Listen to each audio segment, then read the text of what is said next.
1989년 9월 27일 저녁 모스크바에서 남동쪽으로 300마일 떨어진 당시에 구소련의 지배를 받던 보로네시에서 UFO 사건이 발생했습니다. 이 사건은 도시의 시민들과 전 세계 사람들을 충격에 빠뜨렸습니다. 오후 6시 30분경 북쪽에는 도심 공원 하늘 위에 묘한 핑크색 빛이 나타났습니다. 공원에 있는 사람들이 하늘을 보니 지름 10m 정도의 붉은색 구체가 갑자기 빛에서 나와 주변을 돌기 시작했습니다. 예고도 없이 구의 하부의 문이 열리고 그 틈에 인간 형상이 나타났습니다. 그 형상은 대부분의 증언에 따르면 약 3m 이상으로 매우 큰 키에 머리는 매우 작았습니다. 은색의 빛나는 옷을 입고 금속 장화를 신고 있었으며 작은 머리에는 3개의 눈이 달려 있었습니다. 그 중심은 레이더처럼 회전하면서 마치 공원을 내려다보는 것 같았습니다. 잠시 후 문이 다시 닫히고 구체는 갑자기 공원 한가운데에 착륙했습니다. 곧 문이 다시 열리고 인간 형상이 나타났습니다. 이번에는 작은 로봇같이 생긴 것과 함께 나왔습니다. 이것을 본 사람들은 모두 큰 충격을 받았습니다. 한 소녀는 두려움에 떨며 비명을 지르기 시작했습니다. 그때 바로 인간형 형체는 돌아서서 소년을 똑바로 쳐다보았습니다. 3개의 눈이 밝게 빛나기 시작했고 소년은 더 이상 소리를 내지 못하고 마비되어 제자리에 얼어붙었습니다.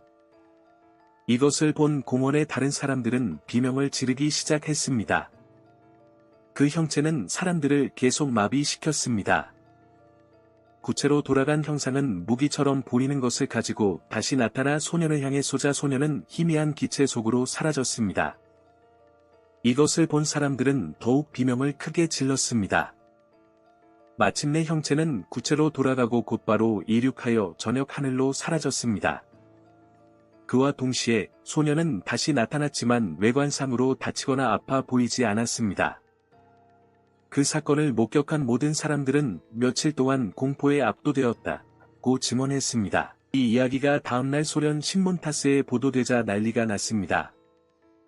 이 사건은 한밤중에 한두 사람이 경험하는 일반적인 외계인 사건이 아닙니다. 대낮에 많은 사람들이 있는 공원에서 일어났습니다. 즉시 군인들이 목격자들을 인터뷰하기 위해 그 지역으로 출발했습니다. 군인들은 목격자들이 똑같이 반복하는 믿을 수 없는 이야기만 들었습니다. 또한 곧바로 연구팀이 무슨 일이 있었는지 조사하기 위해 공원에 도착했습니다. 며칠이 지난 후에 이들이 결론지은 보고서는 다음과 같았습니다. 우리는 미확인 비행물체가 최근에 러시아 보로네츠의 한 공원에 착륙했음을 확인했습니다. 착륙한 자리도 찾았고 공원 주변의 외계인의 흔적도 같이 발견했습니다. 보르네츠 지질연구소의 소장인 젤리크 실라노프에 따르면 조사팀은 주변에 4곳이 깊게 파여있는 20야드의 함몰된 곳을 발견했습니다. 그곳은 랜딩 기어가 있었던 것 같았습니다. 또한 전체 지역은 방사성 동위원소 세심의 수준이 높은 것으로 밝혀졌습니다. 더욱 놀라운 것은 정체를 알 수 없는 2조각의 암석도 발견되었습니다. 얼핏 보면 짙은 붉은색의 사암처럼 보였습니다. 그러나 분석에 따르면 지구에는 존재하지 않는 물질입니다.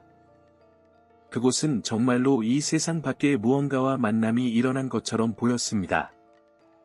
이 사건은 너무나 믿기지 않을 정도로 전 세계의 언론에 보도되었습니다. 미국에서는 공산주의식의 외계인 만남을 특종으로 하는 많은 기사가 나왔습니다. 워싱턴 포스트는 붉은 별에서 온 동지들이라는 제목의 기사를 실었고, MBC 마감 뉴스에서 톰 브로콜은 외계인이 UFO를 타고 착륙했다고 보도했고, Space aliens are said to have landed in a UFO. O pouso de disco voador no país. In deze week werd bekend dat een UFO geland zou zijn. Eran seres descritos por la prensa como gigantes. 각국의 방송들은 이 사건을 앞다투어 보도했습니다. 타임 매거진은 외계인이 총으로 쏘자 16세 소년이 일시적으로 사라졌다 라고 기사를 썼습니다. 순식간에 보로네츠에서의 사건은 역사상 가장 유명한 UFO 사건 중 하나가 되었으며 온 세상에 알려지고 논의되었습니다. 그러나 이 사건에서 가장 놀라운 것은 그 당시 보로네츠와 그 지역에서 일어난 유일한 UFO 사건이 아니라는 것입니다. 9월 27일 그 사건이 일어나기 전으로 몇 달 동안에 이 지역에서 수많은 유사한 사건이 신고되고 있었습니다. 많은 사람들은 여러 곳에서 빛나는 구체와 작은 머리를 가진 키가 큰 인간형의 유사한 외계인 사건을 신고했습니다. 사실 1990년에 출판된 보로네츠의 UFO라는 제목의 책에는 1989년 8월부터 1990년 1월 사이에 이 지역에서 발생한 수십 건의 사건들이 기록되어 있습니다. 하지만 이 모든 사건들 중에 가장 극적인 사건은 10월 2일 저녁에 일어났습니다. 장소는 지난번 그 공원에서 불과 몇 마일 떨어진 기차역이었습니다. 그날 저녁 약 40명의 사람들이 기차에서 내리던 중 하늘에 붉은 구체가 인근 들판을 위아래로 점프하는 것을 발견했습니다. 마침내 구체가 착륙했고 막대기 같은 바톤을 든 키가 큰 인간 형상이 나타났습니다. 그 형상은 마치 토양 샘플을 수집하는 것처럼 바톤을 땅 아래 살짝 넣었습니다. 그리고 천천히 구체로 돌아가 밤하늘로 사라졌습니다. 지금 보로네츠에서는 도대체 무슨 일이 일어나고 있는 걸까요? 신비한 구체의 외계인은 왜 땅에 바톤을 넣었을까요? 이 질문의 답을 찾으려면 이러한 일이 보로네즈에서만 일어난 것이 아니었다는 사실로부터 실마리를 잡을 수 있습니다. 1980년대 후반 내내 소련 전역의 신문사들은 일반 시민들은 물론 조종사, 항공관제사, 천문학자, 군인들의 UFO 목격 및 외계인 만남에 대한 보고서가 가득 차 있었습니다. 소련에 무슨 일이 있었던 걸까요? 왜 그렇게 소련의 언론에서는 외계인과 UFO에 대한 보도가 넘쳐났을까요? 외계인이 소련에 대해 특별한 관심을 갖고 있었기 때문일까요? 일부에서는 UFO와 외계인 만남에 대한 뉴스 보도의 증가 원인이 소련의 글라스노스트 정책과 직접적인 관련이 있다고 주장합니다. 소련의 당대표 미하일 고르바초프가 1986년에 채택한 글라스노스트 정책은 국가기관의 활동과 정보의 자유를 포함하여 국가에서 개방성과 투명성을 증진시키는 정책입니다. 일부에 따르면 외계인에 대한 뉴스 보도는 글라스노스트가 실제로 얼마나 멀리 제대로 전파되는지 측정하기 위한 언론의 테스트로 보기도 합니다. 주류 사상에 따르면 외계인처럼 명백히 우스꽝스러운 것을 발표함으로 언론은 정부가 정말로 이것에 대해 제대로 지키고 있는지 확인했습니다. 이 테스트의 유일한 문제는 소련 정부가 UFO와 외계인을 우스꽝스러운 것으로 보지 않았다는 것입니다. 사실 이 주제에 대한 관심은 소비에트 최고 권력층까지 이르게 됩니다. 아마 스탈린 서거 후 소비에트 연방의 모든 인물 중에서 유리 안드로포프보다 더 악명 높은 인물은 없을 것입니다. 그는 1914년 6월 15일 스타브로폴 크라이에서 태어났습니다. 후에 1954년 헝가리 주재소련 대사로 임명되면서 유명인사로 떠올랐습니다. 그곳에서 그는 1956년 헝가리 혁명을 진압하는 데 핵심적인 역할을 하였고 그 결과 그의 극악하고 무자비함 때문에 부다페스트의 도살자라는 별명을 얻었습니다. 의장으로 있는 동안 그는 소련의 모든 반대파를 숙청하기 위한 잔인한 사건들을 통해 전 세계적으로 명성을 얻었습니다. 그의 목표는 아주 단순하게 모든 반대 세력을 없애는 것이었습니다.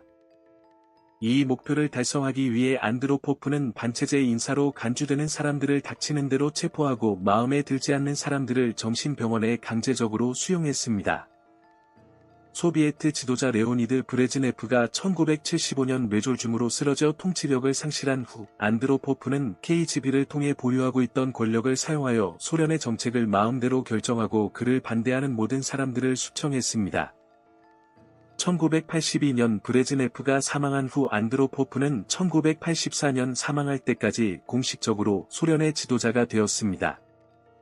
의심할 여지 없이 유리 안드로포프는 반대 세력들을 무자비하게 몰살시킨 20세기 세계 제1의 잔인한 독재자 중 한 명이었습니다.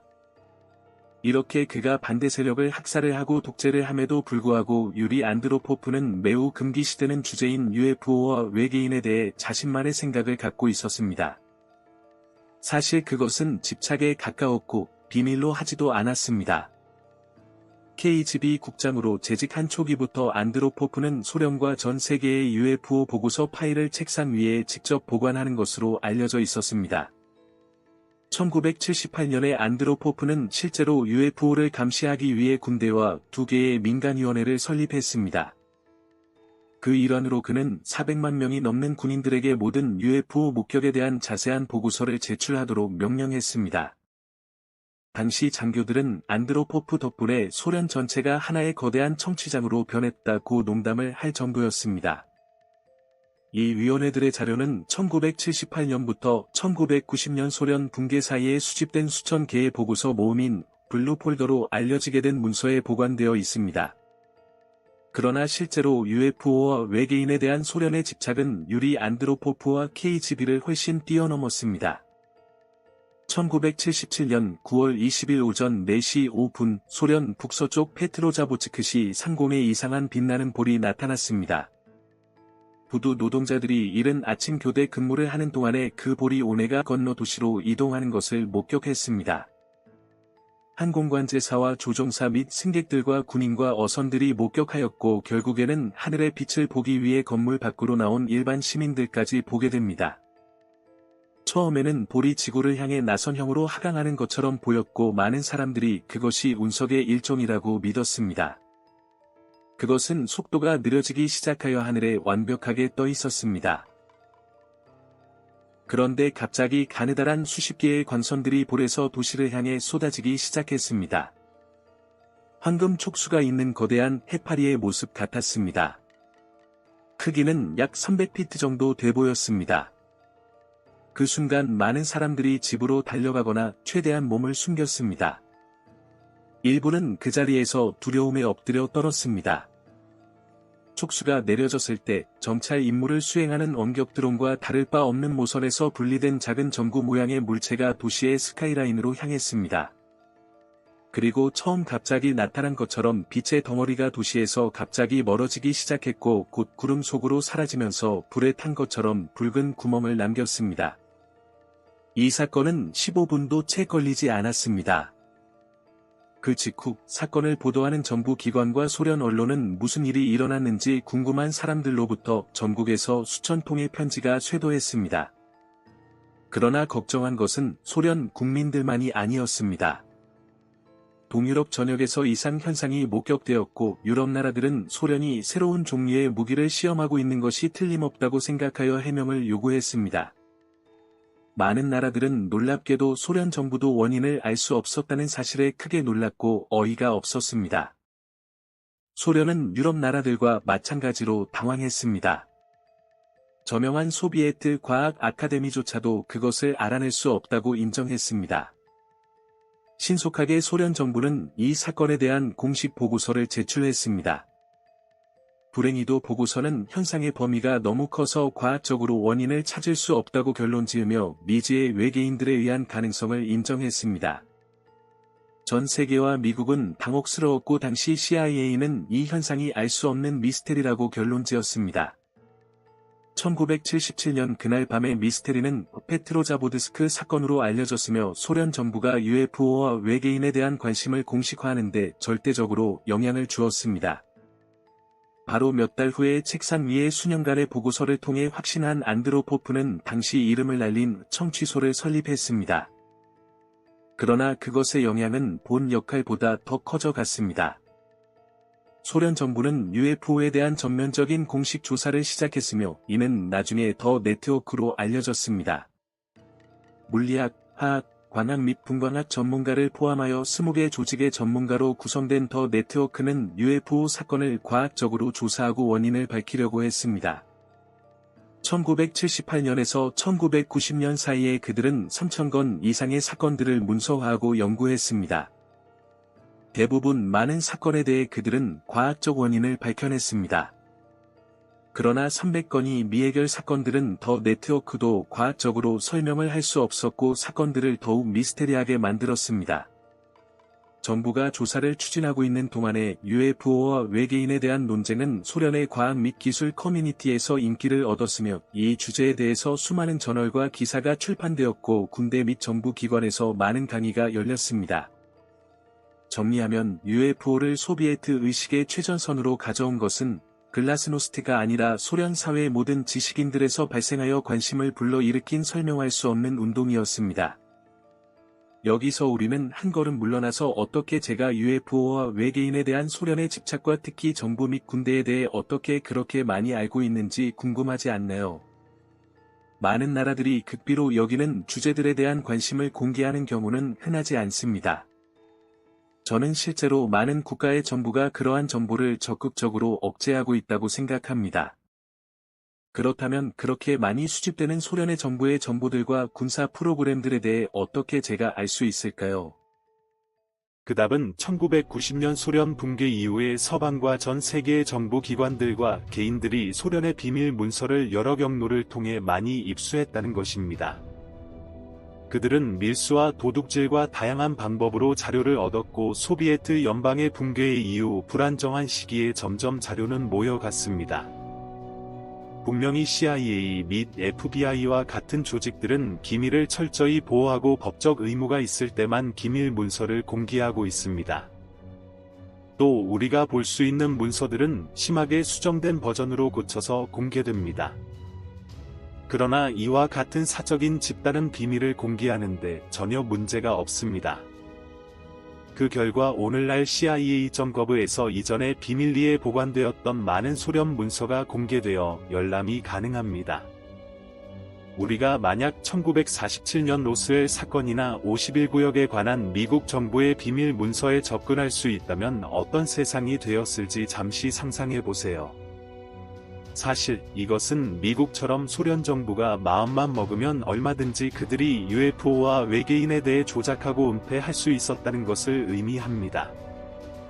러시아에서 또 엄청난 비밀 문서들이 공개되었을 때 정말 충격적인 사건이 밝혀졌습니다. 2017년 오랫동안 세계 5대 라디오 방송국 중에 하나로 여겨졌던 러시아의 소리라는 이름의 방송국은 160개국 100만 청취자를 충격에 빠뜨릴 사건을 폭로했습니다.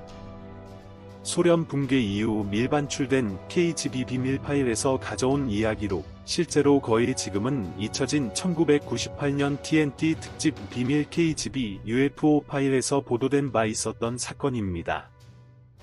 그러나 이번에는 소셜미디어 시대의 그 이야기는 전 세계적으로 퍼졌습니다. 러시아의 소리에 따르면 KGB 파일에는 1969년 3월 당시 예카테린부르크라고 불렸던 스베르들로프스크시 외곽에서 발생한 UFO 충돌 및 조사에 대한 특별한 영상이 포함되어 있었습니다. KGB 영상에서 군인들은 추락 현장으로 접근하는 모습이 보였으며 그곳에는 놀랍게도 지면에 반쯤 비스듬히 박힌 UFO가 있었습니다. 장교와 민간복을 입은 요원이 잔해를 조사하는 동안 AK 소총으로 무장한 병사들이 주변을 계속 주시하면서 영상은 계속됩니다. 더 믿을 수 없을 정도로 추가 영상은 우주선 내에서 발견된 외계인 시체를 부검하는 모습을 촬영했습니다. 과학자들이 매우 큰 팔로 보이는 것 옆에 있는 작은 몸을 측정하고 과학자들이 매우 단단하다고 가리키는 조직을 절단하고 내부 장기를 적출합니다. 여러 면에서 이 사건은 미국의 로스웰 추락 사고에 대한 이야기와 비슷합니다. 하지만 풀컬러 영상으로 모두가 확인할 수 있을 정도로 매우 촬영이 잘 된 것으로 보입니다. 그러나 이 사건이 지금까지 소련의 KGB 파일에 기록된 유일한 외계인 부검 기록이 아닌 사실에 더욱 놀라게 됩니다. 사실 문서에 따르면 소련이 외계인을 시신을 회수한 것은 이번이 처음이 아니었습니다. 1959년 2월 당시 소련이 통제하던 폴란드 그디니아시의 목격자들은 하늘에서 빛나는 물체가 도시의 부두 근처 발트해로 추락하는 것을 보았다고 신고했습니다. 당국은 즉시 잠수부를 얼음 바다로 보내 잔해를 회수하고 그것이 무엇인지 알아내려고 시도했습니다. 그러나 그들이 물 위로 가지고 올 수 있는 것은 반짝이는 금속 조각뿐이었습니다. 몇 시간 후에 이상한 인간 형체가 물에서 나타나 부상당한 것처럼 해안으로 몸을 이끌었습니다. 얼굴은 심하게 타서 알아볼 수 없었고 특이한 제복을 입고 있었고 누구도 이해할 수 없는 언어로 횡설수설했습니다. 당국은 현장에 도착해 얼굴에 심한 화상을 입은 외계인을 병원으로 이송했습니다. 이상하게도 의사들이 외계인을 치료하기 위해 그 제복을 벗기려고 했을 때 그들은 찢을 수 없다는 사실을 알았습니다. 얇고 가벼운 느낌에도 불구하고 재질은 강철처럼 강했습니다. 결국 특이한 외계인은 사망했지만 정부의 관계자들은 이것이 평범한 죽음이 아니라는 것을 인식했습니다. 시신은 냉동 용기에 넣어 추가 조사를 위해 정부의 비밀 장소로 이송되었습니다. 그곳에서 의사들은 그 존재의 각기관들과 순환계가 인간과 다를 바 없다는 것을 발견했습니다.